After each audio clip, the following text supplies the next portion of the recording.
हा प्रश्न थर्मोडायनेमिक्स या चॅप्टरवर सीईटी 2023 ला विचारलाय. A gas at NTP is suddenly compressed to 1/4 of its original volume. The final pressure in given gamma that is equal to ratio of specific heats that is equal to 3/2. Atmospheric pressure is P, that is original pressure. Option A 4P, B 3/2P, C 8P and D 1/4 P.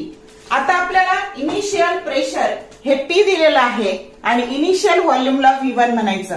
आता हा ॲडियाबॅटिकली compressed झालेला आहे. Final pressure P2 आणि volume V2, पण हा 1/4 compress झालेला आहे म्हणजे V2 that is equal to V1/4 घ्यायचं. मग याच्यासाठी इक्वेशन ऑफ स्टेट येईल बघा, P V1 raise to gamma.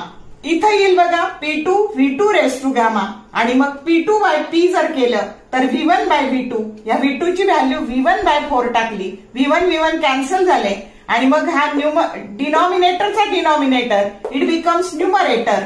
मग 4 रेस टू गामा, गामाची व्हॅल्यू 3/2 आहे. 4 हा 2 चा स्क्वेअर आहे. हा 2 आणि हा 2 कॅन्सल झाला. 2 चा क्यूब दॅट इज 8 आणि हे P इकडे ट्रान्सफर केले आणि म्हणून P2 that is equal to 8P ही जो करेक्ट ऑप्शन C आहे. बघा प्रत्येक वर्षी या ॲडियाबॅटिक कंप्रेशनवर प्रश्न आहे.